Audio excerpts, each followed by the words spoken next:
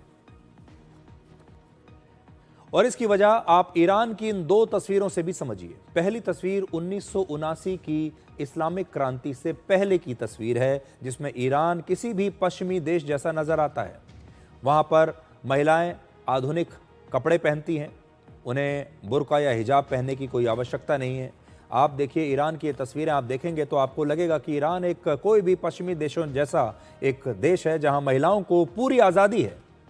जबकि दूसरी तस्वीर इस्लामिक क्रांति के आने के बाद की है, जिसके बाद वहां की महिलाओं के लिए हिजाब पहनना अनिवार्य कर दिया गया था। ये दो युग हैं ईरान के, एक है 1979 से पहले का ईरान और दूसरा है 1979 के बाद का ईरान। जगह वही है, लोग वही हैं, लेकिन कैसे रातों रात रीति रिवाज बदल दिए गए, कैसे वहाँ समाज में और सरकार में, व्यवस्था में एक कट्टरवाद ला दिया गया, ये दोनों तस्वीरों में आप आज देख सकते हैं। लेकिन आज बड़ा सवाल ये भी है कि क्या किसी भी देश में सत्ता परिवर्तन के लिए होने वाले विरोध प्रदर्शन स्वाभाविक होते हैं, प्राकृतिक होते हैं, नेचुरल होते हैं, या उनके पीछे किसी बड़ी बाहरी शक्ति का हाथ होता है। और जब ऐसे विरोध प्रदर्शन के बाद सत्ता परिवर्तन हो भी जाता है, तख्ता पलट हो भी जाता है, तो उसके बाद क्या होता है, यह सोचने वाली बात है। कुछ उदाहरण आपके लिए देते हैं। वर्ष 2011 में आपको याद होगा अरब स्प्रिंग हुआ था, यह एक विद्रोह था। अरब स्प्रिंग के दौरान 4 देश, लीबिया, इजिप्ट, ट्यूनीशिया और यमन में वहां की जनता ने ऐसे ही विरोध प्रदर्शन किया। फिर तख्ता पलट हुआ, लेकिन सत्ता परिवर्तन होने के बावजूद आज इन देशों में हालात पहले से भी ज्यादा खराब हो चुके हैं। लीबिया में प्रदर्शनकारियों ने वहां के शासक मोअम्मर गद्दाफी की हत्या कर दी थी और आज लीबिया में सिविल वॉर चल रहा है। तब कहा जाता था कि गद्दाफी जो हैं वहां के सुप्रीम लीडर हैं और उन्हें कोई चुनौती नहीं दे सकता, लेकिन इनकी हत्या की गई। यमन में भी इस समय सिविल वॉर चल रहा है और हालात वहां पर भी बहुत खराब हैं। और इजिप्ट में एक बार फिर से तानाशाही लौट आई है। और हाल ही में इसी तरह का विद्रोह नेपाल और बांग्लादेश में भी हुआ, जहां तख्ता पलट होने के बाद भी हालात या तो पहले जैसे ही हैं या फिर पहले से और ज्यादा बदतर हो गए हैं। ये उदाहरण सारे आपको इसलिए दिए हैं ताकि आप ये समझें कि सत्ता परिवर्तन ही कई बार हर समस्या का हल नहीं होता, लेकिन विदेशी ताकतें ये चाहती हैं कि सत्ता परिवर्तन हो, सत्ता परिवर्तन हो जाता है और उसके बाद ये विदेशी ताकतें अपना फायदा उठाने के बाद उस देश को उसके हाल पर छोड़ देती हैं। अमेरिका ऐसा कई बार कर चुका है। जब अमेरिका ने सीधे तौर पर किसी देश में प्रवेश किया है, आप याद कीजिए इराक में अमेरिका ने ऐसे ही प्रवेश किया। जब सद्दाम हुसैन पर आरोप लगाए, उसके बाद उन्हें फांसी की सज़ा दे दी। आज इराक की क्या हालत है आप देख सकते हैं। इसी प्रकार अमेरिका अफगानिस्तान में भी घुस गया था, आज अफगानिस्तान की क्या हालत है वो भी आप देख सकते हैं। ईरान के बाद अब हम बात करते हैं अपने देश की। हमारे देश में कहा जाता है कि संविधान सर्वोच्च है और संविधान से ऊपर कुछ नहीं। हमारे देश का संविधान 3 स्तंभों पर टिका हुआ है। एक है विधायिका, दूसरा है कार्यपालिका, तीसरा है न्यायपालिका। लेकिन क्या पश्चिम बंगाल में ये तीनों स्तंभ ठीक प्रकार से काम कर पा रहे हैं? और हम ये सवाल इसलिए पूछ रहे हैं क्योंकि पिछले 24 घंटे में पश्चिम बंगाल में जो घटनाएं हुई हैं, उससे यही आशंका सही साबित होती दिख रही है कि वहां कार्यपालिका अपना काम ठीक से नहीं कर पा रही है और न्यायपालिका को भी अब काम नहीं करने दिया जा रहा है। कल यानी 8 जनवरी को जब कोलकाता में वहां पर ईडी की छापेमारी चल रही थी, तो उसे रोकने के लिए पश्चिम बंगाल के मुख्यमंत्री ममता बनर्जी स्वयं वहां पर पहुंच गई। अपने सहयोगियों और पश्चिम बंगाल की पुलिस की मदद से ईडी के अधिकारियों से उन्होंने वो फाइल्स और डिस्क और जितने भी सबूत थे उन्होंने छीन लिया और उन सबूतों को अपने साथ छीनकर ले गई। ममता बनर्जी के खिलाफ ईडी ने 8 जनवरी को ही कलकत्ता हाईकोर्ट में एक याचिका दायर की और हाईकोर्ट से कहा कि वो इस मामले में ममता बनर्जी को रोकें और ईडी को अपना काम करने की इजाजत मिलनी चाहिए। और आज उसी याचिका पर सुनवाई चल रही थी। इस दौरान हाईकोर्ट में भारी संख्या में भीड़ पहुंच गई और हंगामा शुरू हो गया। जज लगातार ये अपील करती रहीं कि जिन लोगों का याचिका से कोई संबंध नहीं है वो कोर्ट रूम से बाहर चले जाएं। लेकिन ना तो भीड़ कम हुई और ना ही हंगामा बंद हुआ, और इसके बाद हालात ऐसे हो गए कि इस सुनवाई को टालना पड़ा और अब अगली सुनवाई 14 जनवरी को होगी। आरोप है कि हंगामा करने वाले लोग ममता बनर्जी की तृणमूल कांग्रेस पार्टी के अलग अलग संगठनों से जुड़े हुए लोग थे, उनके कार्यकर्ता थे।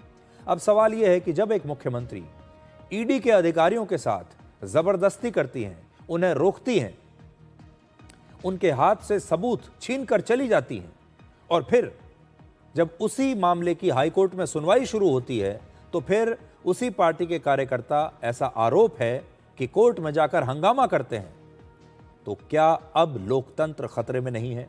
तो क्या अब संविधान खतरे में नहीं है? तो क्या अब हमारे देश की पूरी प्रशासन व्यवस्था खतरे में नहीं है? अगर हर राज्य में यही होने लगा, हर राज्य में मुख्यमंत्री ऐसे ही आने लगा, उनके कार्यकर्ता ऐसे ही आकर केंद्रीय एजेंसियों को रोकने लगे, आज केंद्रीय एजेंसियों को रोका है, उसके बाद सुरक्षा कर्मियों को रोका जाएगा, पुलिस को रोका जाएगा, बीएसएफ को रोका जाएगा, और हो सकता है एक दिन भारत की सेना को भी रोक दिया जाए। आप कभी ये कल्पना कर सकते हैं कि हमारे देश की सेना एक जगह से दूसरी जगह जा रही है?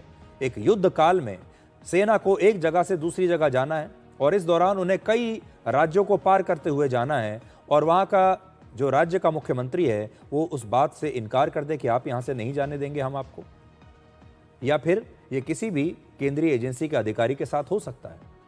सबसे बड़ी बात यह है कि मीडिया, जिसे लोकतंत्र का चौथा स्तंभ कहा जाता है, उसका भी एक वर्ग इस पूरे मामले पर चुप बैठा हुआ है। ये वो वर्ग है मीडिया का जो बात बात पर विपक्षी दलों के साथ मिलता है और कहता है कि देखिए संविधान खतरे में आ गया, वो कहता है कि लोकतंत्र खतरे में आ गया, अभिव्यक्ति की तो कोई आज़ादी हमारे देश में है ही नहीं। ये वाला जो पूरा मीडिया है वो इस मामले पर बिल्कुल चुप बैठा है, शांत बैठा है। ईडी ने कलकत्ता हाईकोर्ट में जो याचिका दायर की है उसमें 5 बड़ी मांगें रखी गई हैं। पहला, आईपैक नाम की कंपनी पर छापेमारी के दौरान हस्तक्षेप के मामले में ममता बनर्जी के खिलाफ सीबीआई को एफआईआर दर्ज करने की अनुमति दी जाए, यानी ममता बनर्जी के खिलाफ एफआईआर होनी चाहिए। दूसरा, मुख्यमंत्री के अलावा पुलिस अधिकारियों और इस घटना में शामिल सभी लोगों के खिलाफ भी एफआईआर दर्ज करने की मंजूरी मिले।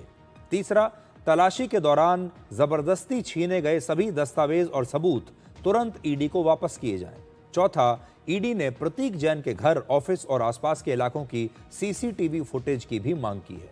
प्रतीक जैन आईपैक के डायरेक्टर हैं और वो ममता बनर्जी की पार्टी के लिए भी काम करते हैं। और पांचवां, ईडी ने अदालत से अपने अधिकारियों की सुरक्षा सुनिश्चित करने और राज्य सरकार को जांच में किसी भी तरह की बाधा न डालने का निर्देश देने का अनुरोध किया है। और आज ममता बनर्जी ने ईडी के काम में हस्तक्षेप को लेकर अपनी एक अलग सफाई दी है। उनका कहना है कि उन्होंने जो भी किया वो एक मुख्यमंत्री के तौर पर नहीं किया, वो एक मुख्यमंत्री के तौर पर वहां नहीं गई थी, बल्कि वो तृणमूल कांग्रेस की अध्यक्ष के तौर पर वहां गई थी और उन्होंने जो भी कुछ किया वो तृणमूल कांग्रेस की अध्यक्ष के तौर पर किया। যা করেছি as a all India Trinamool কংগ্রেসের চেয়ারম্যান করেছি, এবং যা করেছি আমি কোনো অন্যায় করিনি। তুমি আমায় খুন করতে এসছো, আমার আত্মরক্ষা করার অধিকার আছে। চোরের মতো কেন এসছো? তুমি চুরি করে সব মানুষের এসআইআর এর ডাটা তুলে নিয়ে যাচ্ছিলে। তোমরা তো 6টা থেকে ঢুকেছো, আমি তো গেছি 11:45-এ, 5.5 ঘন্টা সবই তো চুরি করেছো। आज दिल्ली से लेकर कोलकाता तक ईडी की छापेमारी को लेकर विरोध प्रदर्शन हुए हैं, धरने हुए हैं। 3 तस्वीरें आप देखिए। पहली तस्वीर आज सुबह दिल्ली की है। तृणमूल कांग्रेस के सांसदों ने भी ईडी की छापेमारी के खिलाफ दिल्ली में गृह मंत्रालय के दफ्तर के सामने विरोध प्रदर्शन किया। दूसरी तस्वीर कोलकाता की है। यहाँ भी ईडी की छापेमारी के खिलाफ ममता बनर्जी ने विरोध प्रदर्शन किया और चेतावनी दी कि जो उन्हें दुख देता है उसे वो छोड़ती नहीं है। जबकि तीसरी तस्वीर भी कोलकाता की है, जहां बीजेपी ने ममता बनर्जी के खिलाफ प्रदर्शन किया। अब आप ये तीनों तस्वीरें देखिए। बंगाल में हम जीतेंगे, जो भी कर ले, जो भी कर ले। ये देखो क्या हो रहा है।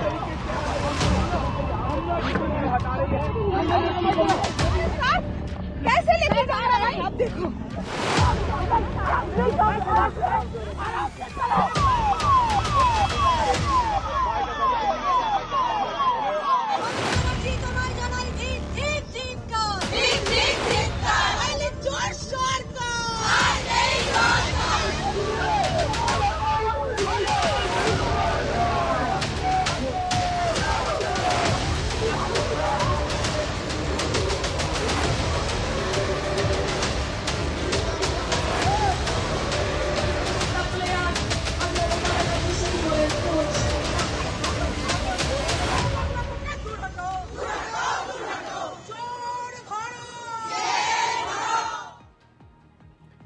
बीजेपी ने आज कहा है कि पश्चिम बंगाल में ममता बनर्जी की वजह से महाजंगल राज जैसी स्थिति उत्पन्न हो गई है। ये क्या हो रहा है बंगाल में? आप ईडी को काम करने नहीं देते, कोयला के स्मगलिंग और मनी लॉन्ड्रिंग की जांच जो हो रही है, उस मामले में एक व्यक्ति के यहां कार्रवाई हो रही है तो आप फाइल छीन लेते हैं, आप डॉक्यूमेंट छीन लेते हैं। पुलिस के साथ जाती है मुख्यमंत्री, और जब कोर्ट में सुनवाई की दरखास्त देती है ईडी, तो वहां कोर्ट की सुनवाई में बाधा डालते हैं। तो एक प्रकार से इसे कहते हैं महाजंगल राज। बहुत स्पष्ट है कि ममता जी के राजनीतिक दिन अब लदने वाले हैं। जब भी वहां चुनाव होगा, इस तरह की हरकत वही करते हैं जिनके राजनीतिक दिन लदने वाले होते हैं। ममता बनर्जी खुद आ गया भाई, बोलता है कि वहां पे प्राण ब्रह्मरा रहते हैं, कोई वहां पे जान है, इसलिए वो जान में वो आईपैक के अंदर में वो खुद आके हार्ड डिस्क भी लेके गया और फाइल भी लेके चले गए हैं, और उसके साथ साथ अपना पुलिस लोगों को भी चोरी करने का लिए प्रेशर दिया, उसको भी लेके गया, शामिल कर दिया है। तो इसमें साफ साफ हो रहा है कि जो ईडी का जो रेड है, ईडी का जो इंक्वायरी है, इसको बाधा देने का कोशिश चल रहा है। और इसमें साबित हो गया कि यहाँ पे कोई लॉ एंड ऑर्डर सिचुएशन नहीं है।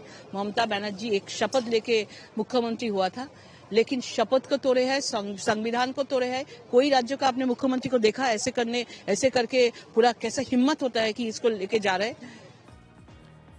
ये जो ईडी की रेड हुई, ये आईपैक पर हुई थी, यानी इंडियन पॉलिटिकल एक्शन कमेटी, और उसने भी आज अपना एक स्टेटमेंट जारी किया है और उनकी बात भी हम आप तक रखना चाहते हैं।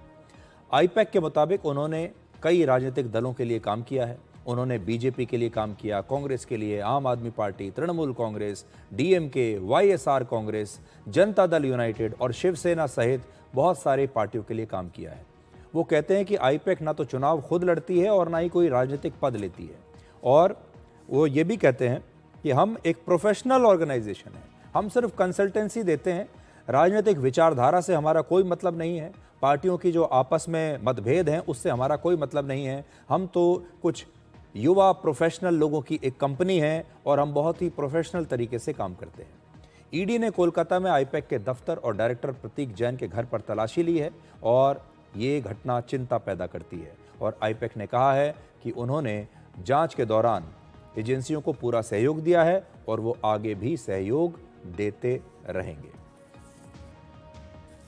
अब आपको हम पटना लेकर चलते हैं, और पटना से एक बड़ी अजीबोगरीब खबर आई है।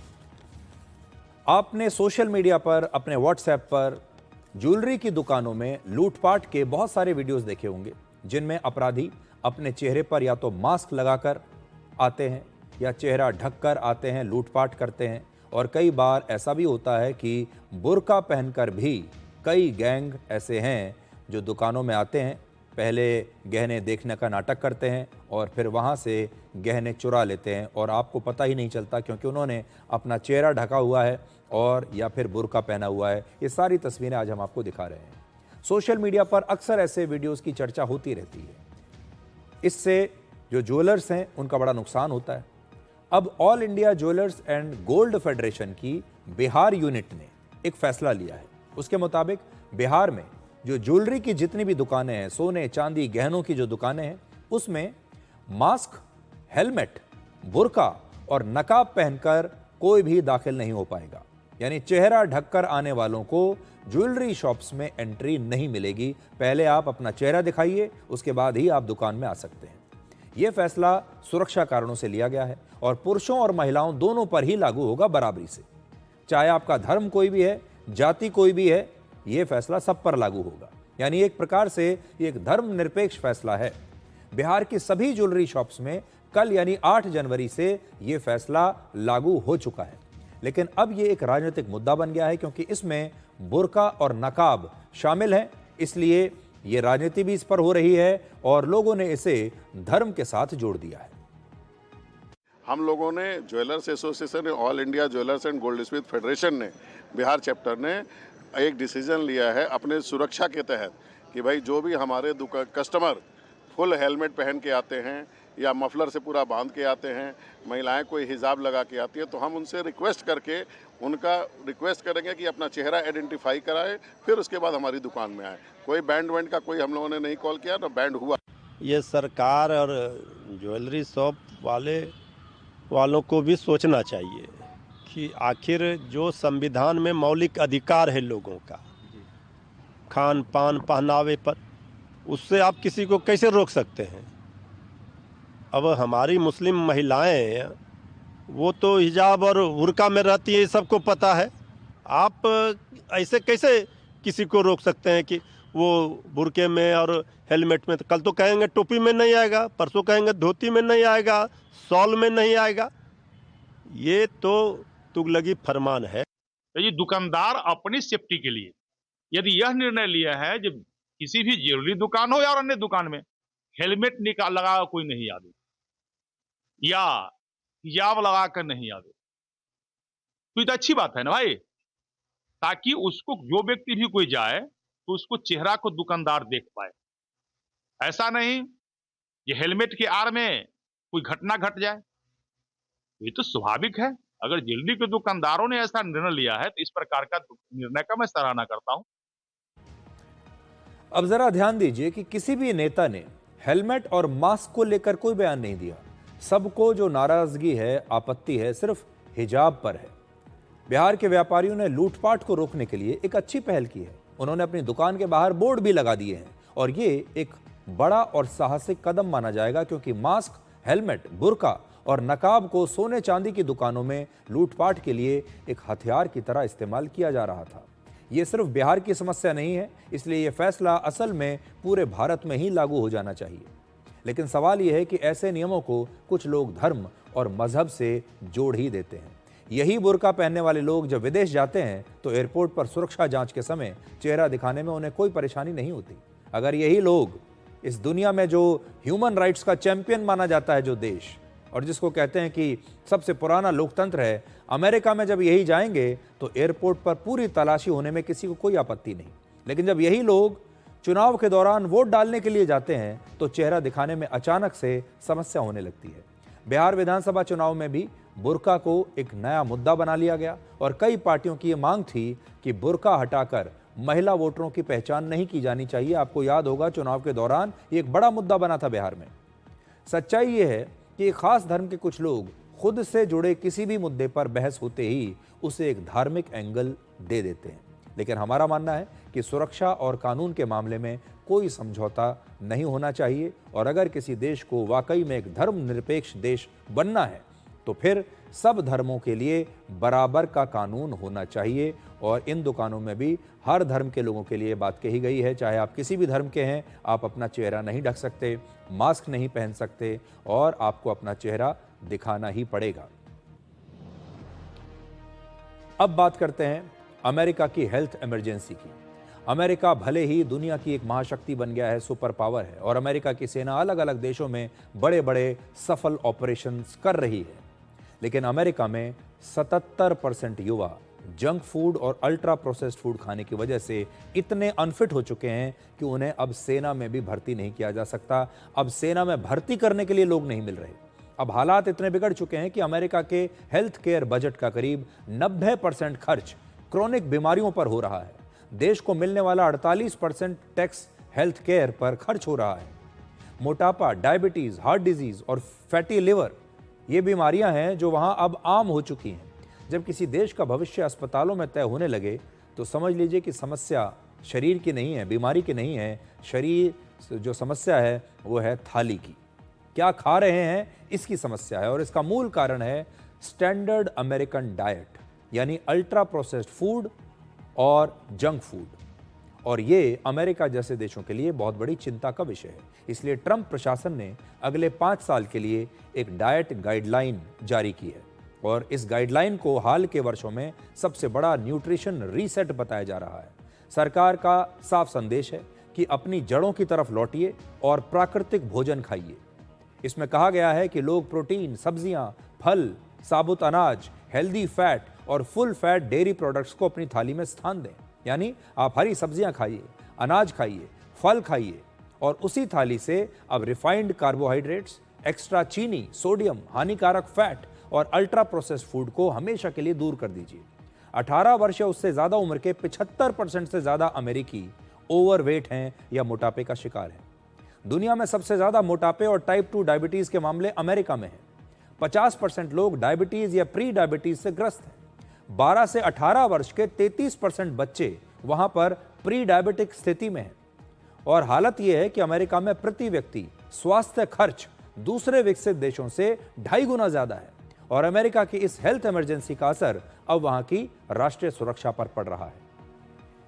खान पान से जुड़ी इन बीमारियों की वजह से 77% युवा सेना में भर्ती के लिए अनफिट हो गए हैं, और इस नई गाइडलाइन में कहा गया है कि हर भोजन में पर्याप्त हाई क्वालिटी प्रोटीन शामिल होना चाहिए। अंडा, मछली, चिकन और मीट के साथ दाल, बीन्स, नट्स, सीड्स, इस प्रकार की जो चीजें हैं वो आपके डाइट का हिस्सा होना चाहिए। अमेरिका की सरकार ने कहा है कि chips, cookies, candy, soda, energy drinks, junk food और कोल्ड ड्रिंक्स से जितना दूर रहें यह आपकी सेहत के लिए उतना ही बेहतर होगा। तो अमेरिका अब जाग गया है, पर हम कब जागेंगे? हाल के वर्षों में भारत के लोगों ने भी खान पान, फैशन और लाइफस्टाइल के मामले में पश्चिमी देशों को फॉलो करना शुरू कर दिया है। हम भी अमेरिका को फॉलो करते हैं, इसलिए अब भारत के लोग भी लगातार अनफिट होते जा रहे हैं। खाने पीने की जो आदतें अमेरिका अब बदलना चाह रहा है, भारत के लोग तेजी से उन्हीं आदतों को अपना रहे हैं। Junk food, chips, biscuit, packet वाले ड्रिंक्स, नमकीन, तमाम तरह के अल्ट्रा प्रोसेस्ड फूड अब हमारे रोजमर्रा के खाने का हिस्सा बन चुके हैं। स्वास्थ्य पर रिसर्च करने वाली एक मशहूर मेडिकल जर्नल लैंसेट के मुताबिक भारत में अल्ट्रा प्रोसेस्ड फूड की बिक्री वर्ष 2006 से 2019 के बीच यानी 13 सालों में 40 गुना बढ़ गई थी। 2022 और 23 में देश के 96% घरों में पैकेज्ड प्रोसेस्ड फूड का इस्तेमाल हो रहा है, जबकि 2011 और 12 में यह आंकड़ा लगभग 82% था। वर्ष 2024 में गांवों में लोगों ने अपने खाने पीने के कुल खर्च का करीब 10% और शहरों में 11% पैकेज्ड प्रोसेस्ड फूड पर खर्च किया। भारत में 29% लोग मोटापे से ग्रस्त हैं, 40% महिलाओं के पेट की चर्बी बढ़ रही है, 11% लोग डायबिटीज और 15% लोग प्री डायबिटीज की स्थिति में हैं। और अब यह जरूरी हो गया है कि भारत में भी अल्ट्रा प्रोसेस्ड फूड को लेकर सख्त नियम लागू हो जाएं। इनके पैकेट पर चेतावनी लिखी होनी चाहिए और भ्रामक विज्ञापनों पर भी रोक लगनी चाहिए। इसका एक तरीका यह भी है कि अल्ट्रा प्रोसेस्ड फूड पर हेल्थ टैक्स लगाकर इन्हें अब महंगा कर दिया जाए और इन्हें बनाने वाली कंपनियों पर सख्त कानून लागू किए जाएं ताकि वो जरूरत से ज्यादा फैट, चीनी, नमक या दूसरे केमिकल्स का इस्तेमाल ना कर पाएं। यानी इनकी भी एक सीमा अब तय होनी चाहिए। और अमेरिका की सरकार ने, ट्रंप की सरकार ने यह कहा है कि अभी तक इस प्रकार के खाने को जो बढ़ावा दिया जा रहा था वो मल्टीनेशनल बड़ी बड़ी जो कंपनियां हैं उनके मुनाफे के लिए किया जा रहा था। सरकार की नीतियां ऐसी बन रही थी जिससे इन बड़ी बड़ी कंपनियों को ज़्यादा से ज़्यादा मुनाफा हो पाए, लेकिन अब वो इस मुनाफे को कट करने वाली है और यही काम हमें भारत में करना पड़ेगा। ये तमाम तरह की मल्टीनेशनल कंपनियां भारत में आ रही हैं, इनके मुनाफे लगातार दुगने, तिगने, चौगने होते जा रहे हैं। हमारे देश के लोग अब प्राकृतिक खाना खाना बंद करते जा रहे हैं और हर चीज़ बाजार में पैकेट बंद जो है खरीद कर खाई जा रही है, जिसकी वजह से हमारी स्थिति भी आगे चलकर ऐसी ही हो जाएगी जैसी आज अमेरिका की है। एक छोटे से ब्रेक के बाद हम देश के लाखों डिलीवरी बॉयज़ की तकलीफ का एक विश्लेषण करेंगे जो हर दिन और हर घंटे अपने सम्मान की लड़ाई लड़ते हैं।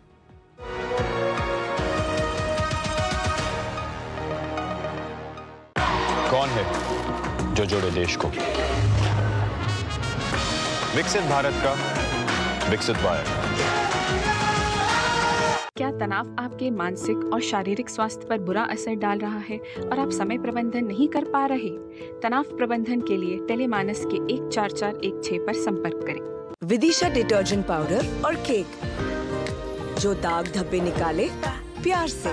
विदिशा डिटर्जेंट पाउडर और केक, अब चमकिए प्यार से। हिंदुस्तान मिले हिंदुस्तान से। जय हो देश हो विदेश हो जेके हो। देश का टायर जेके टायर। कौन है जो जोड़े देश को? विकसित भारत का विकसित वायर।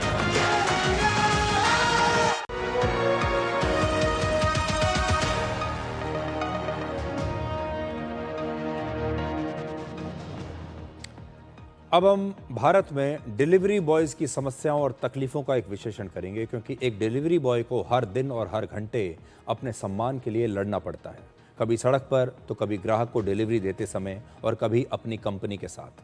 इस समय हमारे देश में करीब 1 करोड़ गिग वर्कर्स हैं। गिग वर्कर्स यानी वो लोग जो कैब ड्राइवर्स या डिलीवरी बॉयज़ के तौर पर काम करते हैं, जिनकी कोई पक्की नौकरी नहीं है।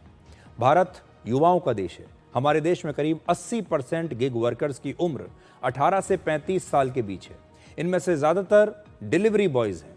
यानी हमारे देश के युवाओं का एक बड़ा वर्ग सिर्फ सामान की यहाँ से वहाँ तक डिलीवरी कर रहा है। मतलब आप ये समझिए कि एक सामान है और उनसे बस ये कहा जा रहा है कि सामान को यहाँ से उठाकर वहाँ पहुँचा दीजिए।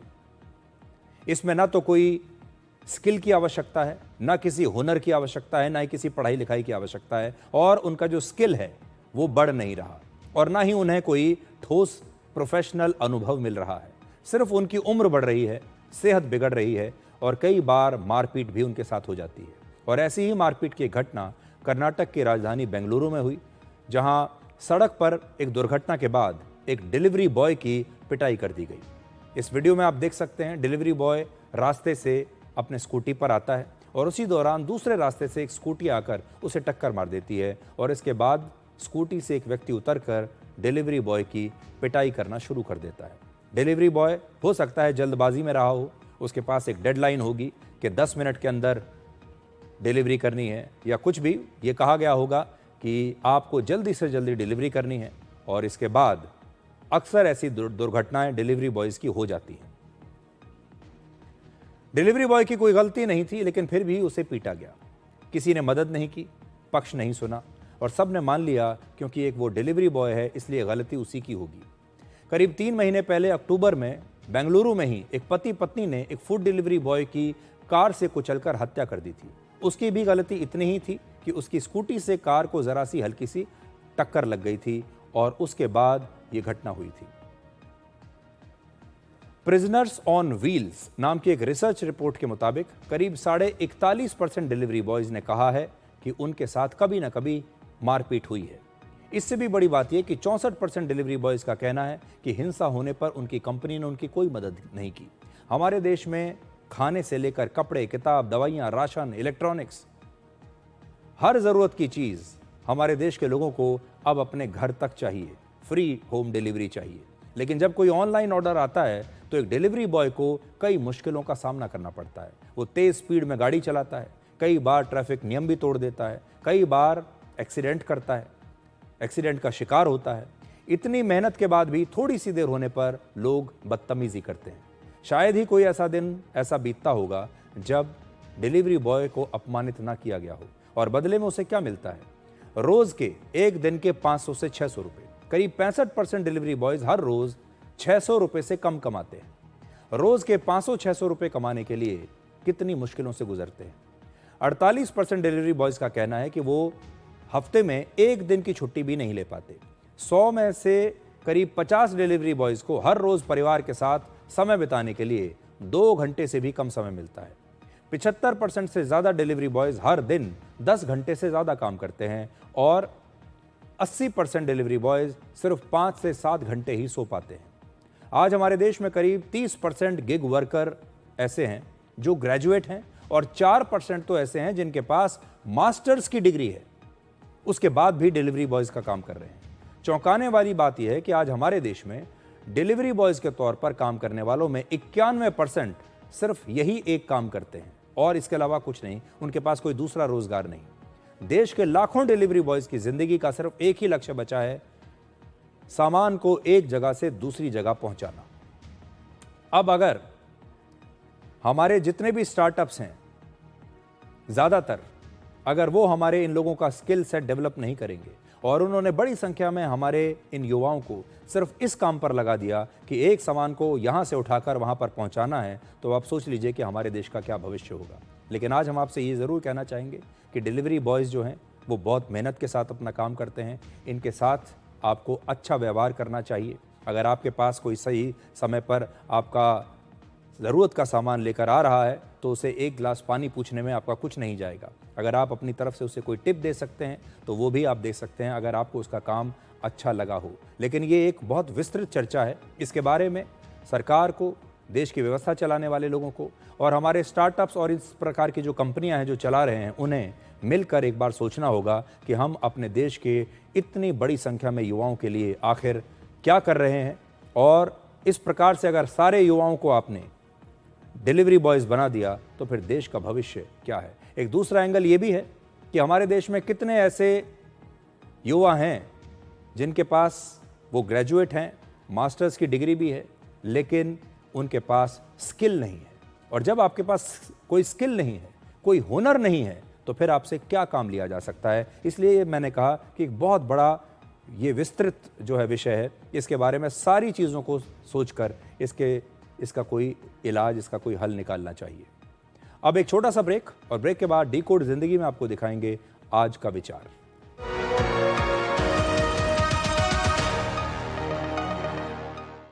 कौन है जो जोड़े देश को? विकसित भारत का विकसित वायर। गोल्डी मसाले के 100 ग्राम के स्पेशल पैक्स में फ्रेशनेस लॉक है। ऐसे गोल्डी मसाले जहां जाएं रिश्ते बनाए। मैडम, राजमा चुटकी में पकेगा। अच्छा, लिख के दीजिएगा। लिख के तो बेस्ट चावल खुल के खिलेगा। लिख के दे दो। क्या मैडम? आशीर्वाद आटा फुलका ऐसे फूलेगा कि आप फूले नहीं समाएंगी। ये खुद लिख के दे रहे हैं, स्कैन कीजिए। क्वालिटी सर्टिफिकेट, 100% आटा, 0% मैदा, 40 से भी ज्यादा टेस्ट, गेहूं पे रोटी औरों से ज्यादा नरम। आशीर्वाद आटा, क्वालिटी का वादा, लिख के ले लो। इस देश की हर माँ, बच्चे, बूढ़े, जवान, खिलाड़ी, डॉक्टर, इंजीनियर, सबको गाय भैंस की दूध की शक्ति पर भरोसा है। पर जब इन पशुओं को कपिला पशु आहार मिलेगा, तभी तो दूध सिर्फ ज्यादा ही नहीं, शक्ति से भरपूर भी होगा। कपिला पशु आहार, देश का नंबर 1 पशु आहार।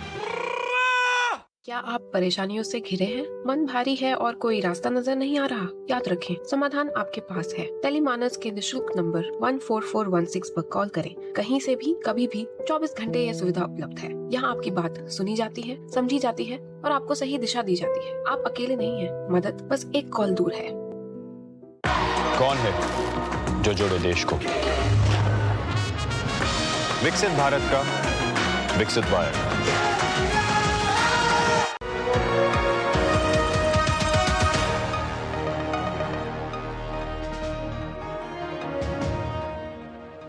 तो आज के लिए डिकोड में इतना ही। अब आपसे हमारी अगली मुलाकात होगी कल रात 9 बजे। तब तक आप खुश रहिए, सुरक्षित रहिए, स्वस्थ रहिए। और सीखने के 2 तरीके हैं, पहला अपनी गलतियों से और दूसरा दूसरों की गलतियों से। फ़र्क सिर्फ इतना है कि पहला तरीका बहुत महंगा है और दूसरा तरीका बिल्कुल मुफ्त। नमस्कार।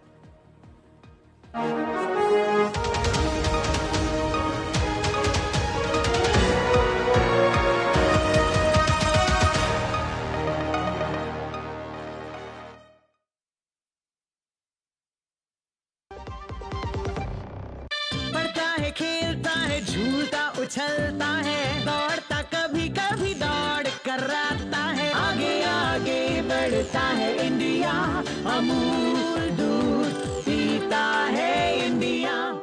टिंग टिंग, आपके